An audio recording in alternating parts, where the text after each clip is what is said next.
Lo que uno no se puede explicar es que este Azazel, según los comentaristas de la Biblia, era un ser demoníaco que moraba en los lugares desérticos circundantes.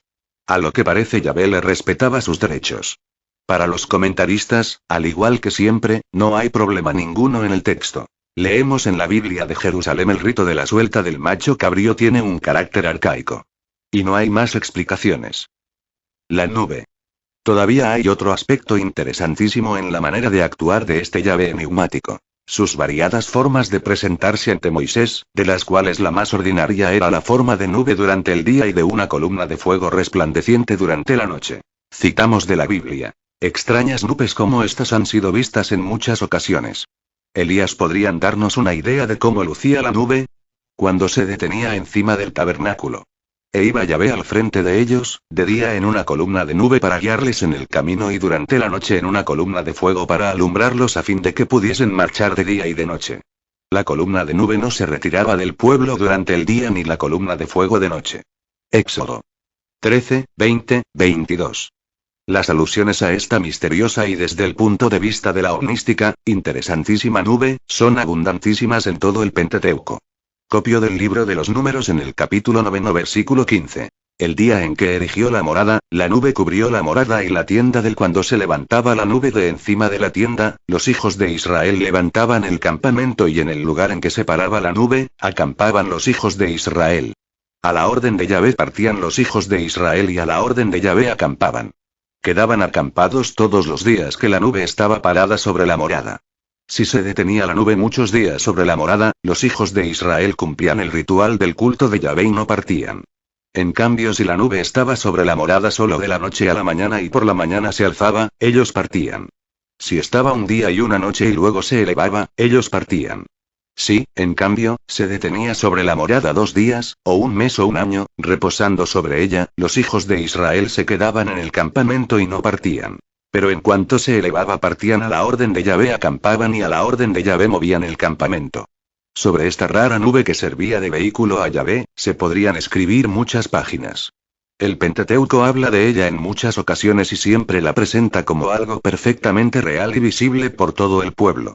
Naturalmente, siendo la morada de Yahvé, esta nube se comportaba muy diferente a las otras y en cierta manera daba la impresión de tener inteligencia. El pueblo le tenía un enorme respeto, aparte de por ser la morada de Yahvé, por lo drástica que era en su manera de actuar con los que no se atenían a los preceptos de Yahvé.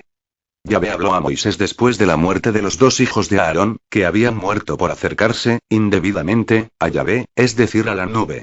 Dijo Yahvé a Moisés: Di a tu hermano Aarón que no entre nunca en el santuario que está tras el velo, ante el propiciatorio que está encima del arca, no sea que muera. Pues yo me hago ver en forma de nube encima del propiciatorio Lev. 16,1. Como podemos ver, acercarse imprudentemente a la nube conllevaba el mismo peligro que hoy conlleva el acercarse sin las debidas cautelas a un ovni. Las radiaciones que en nuestros días han matado a unos cuantos imprudentes, parece que fueron las causas de la muerte de los hijos de Aarón, y por esa misma razón, Yahvé avisa a Aarón que no entre nunca en el santuario no sea que muera. Y muy bien puede esa haber sido también la razón por la que Yahvé le dijo a Moisés cuando éste se acercaba siendo todavía pastor a ver qué era aquella luz que veía flotando en medio de la zarza. No te acerques. Y quítate las sandalias de tus pies. Ex. 3,5. Pero para que el lector tenga todavía una idea más clara de esta rarísima nube y de lo compenetrado que con ella se hallaba Yahvé, copiaré otro texto más del libro del Éxodo, de entre los muchos que hacen referencia a la nube en el Pentateuco. Dijo Yahvé a Moisés: Mira, voy a presentarme a ti en densa nube para que el pueblo me oiga hablar contigo y así te dé crédito para siempre, a lo que hoy llamamos, naves nodrizas ovnis de forma alargada y frecuentemente de gran tamaño, los romanos les llamaban traves vigas, a falta de un mejor término de comparación. El grabador del siglo XVI, no pudiendo imaginárselo de otra manera, plasmó así lo que leía en los textos antiguos. Por ingenua que nos parezca esta ilustración del fenómeno, podemos observar en ella, sin embargo, los mismos rasgos fundamentales que en la nube de Moisés y en las naves nodriza de la ovnilogía de hoy. Forma alargada, de hecho esto coincide con Moisés, ya que ella representa como una columna que echa fuego, resplandor llamarada, el texto de este grabado dice: un meteoro desplazándose de sur a norte hizo resplandecer la noche como si fuera día, y un desplazamiento en el espacio. La nube por la noche tenía el aspecto de una columna de fuego, y se ponía en movimiento, todo el pueblo partía ahí a orden de Yahvé: haz que se purifiquen hoy y mañana. Que laven sus vestidos y estén preparados para el tercer día, porque el día tercero descenderá Yahvé a la vista de todo el pueblo sobre el monte Sinaí. Deslinda el contorno de la montaña y diles: guardaos de subir al monte y aún de tocar sus laderas, porque todo aquel que toque el monte morirá. Pero nadie tocará al culpable sino que éste será lapidado o asaeteado. Sea hombre o bestia, no quedará con vida. Cuando resuene el cuerno, entonces subirán ellos al monte. Al tercer día, al rayar el alba, hubo truenos y relámpagos y una densa nube sobre el monte y un poderoso resonar de trompeta. Y todo el pueblo que estaba en el campamento se echó a temblar. Entonces hizo salir Moisés al pueblo del campamento para ir al encuentro de Dios y se detuvieron al pie del monte. Todo el monte Sinaí humeaba porque Yahvé había descendido sobre él en forma de fuego. Subía humo como de un horno y todo el monte retemblaba con violencia. El sonar de la trompeta se hacía cada vez más fuerte. Moisés le hablaba y Dios le respondía con el trueno. Yahvé bajó al Sinaí, a la cumbre del monte. Llamó Yahvé a Moisés a la cumbre de la montaña y Moisés subió. Dijo Yahvé a Moisés: baja y conjura al pueblo, que no traspase los lindes para ver a Yahvé, porque morirían muchos de ellos. Ex. 19, 9 y sig. Es un largo texto pero está lleno de preciosos detalles para valorar esta nube. Me referiré solo a 3 detalles, a salvo de lo que más tarde diga de otros aspectos que la hacen aún más interesante desde el punto de vista ovnístico. La nube hacía ruido. Moisés, a falta de otros términos con que comparar los diferentes ruidos que hacía la nube, dice que resonaba como un toque de trompeta, añadiendo además que respondía con truenos a lo que Moisés decía y todo el monte retemblaba. Los ovnis en forma de nube o de bolas luminosas que se han visto en la actualidad, también es muy frecuente que hagan ruido, aunque ahora tenemos más términos para comparar el ruido que hacen. Son más bien zumbidos altos o graves, a veces es el fragor fuerte que produciría un reactor pasando a muy baja altura y lo más frecuente que se suele oír son tremendas explosiones. Yo he sido testigo muy cercano de una, que hacen creer a mucha gente que el ovni se ha averiado o desintegrado cuando en realidad no es así. Estas explosiones muy bien podrían ser equiparadas a los truenos de que nos habla Moisés. A primera vista, a más de un lector con mente crítica puede hacérsele extraño que Yahvé llamase desde una nube a Moisés y que Moisés oyese, y más si la nube era tan estruendosa como parece. Sin embargo, en casos modernos que conocemos muy bien, y que en el fondo, según nuestra opinión, son debidos a las mismas causas que actuaban en el Sinaí, estas llamadas se han verificado en unas circunstancias tan adversas como aquellas y en una forma que podría ser igual. En el pueblecito de Garabandal, Santander, España, se produjeron entre 1961 y 1970 una serie de apariciones de alguien que decía ser San Miguel, a 4 niñas del lugar. En muchas ocasiones, cuando las niñas estaban cada una en su casa, recibían lo que ellas llamaban el aviso, es decir, una especie de llamada interna que no solo era inconfundible sino apremiante, para que subiesen a la montaña, al igual que Moisés, porque allí las estaba esperando el ángel. Y de hecho así era. Cuando llegaban, acudiendo a gran velocidad cada una por su lado, la visión estaba en lo alto del cerro esperándolas. Muchos contactados han sentido estas mismas llamadas para que acudan a algún lugar en donde los extraterrestres los están esperando, y en muchísimas ocasiones las llamadas no fueron alucinaciones del contactado sino que en realidad cuando llegaron al lugar a donde los citaban, que de ordinario era un lugar apartado y solitario, encontraron al ovni posado en tierra. Por último tenemos el detalle tan importante de la prohibición tajante que hace Yahvé de que no traspasen los lindes y no se acerquen porque morirían muchos de ellos. Ya hemos hablado de las muertes por radiación de algunos imprudentes que se han acercado a un ovni sin haber sido invitados. En este caso cabría la pregunta de por qué Moisés podía hacerlo sin sufrir ninguna consecuencia. La pregunta ya está en parte contestada con la frase sin haber sido invitados. Algunos humanos que han entrado en ovnis, invitados por sus tripulantes, no han sufrido mal alguno. De la misma manera puede ser que a Moisés lo preparase especialmente Yahvé para que no sufriese las consecuencias de la radiación, y de hecho algún indicio tenemos de esto cuando leemos en el Éxodo 34, 29. Bajó Moisés del monte Sinaí, y cuando bajó del monte con las 2 tablas en la mano, no sabía que la piel de su rostro se había vuelto radiante, por haber hablado con Yahvé. Luego, hay algo no claramente inteligible sobre un velo que Moisés se ponía sobre el rostro después de haber hablado con Yahvé. Y termina así el capítulo insistiendo en lo mismo. Los hijos de Israel veían entonces que el rostro de Moisés irradiaba. Muchas personas que se han acercado a un ovni, sin haber sido invitadas, al poco tiempo sintieron que toda la piel que había estado expuesta a la luz que procedía del ovni, les ardía y en particular la cara y los ojos.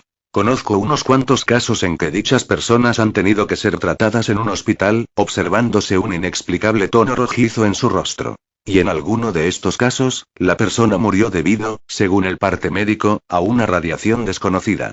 La tajante prohibición de Yahvé al pueblo de que no subiesen al monte y ni siquiera se acercasen, y sobre todo la de que nadie tocase a los que hubiesen muerto por haber subido, fuesen hombres o bestias, es algo que apunta también a muerte por radiación. Como el lector puede ver, la nube no es algo que se puede leer de pasada, sino que es una pieza clave en todo este rompecabezas.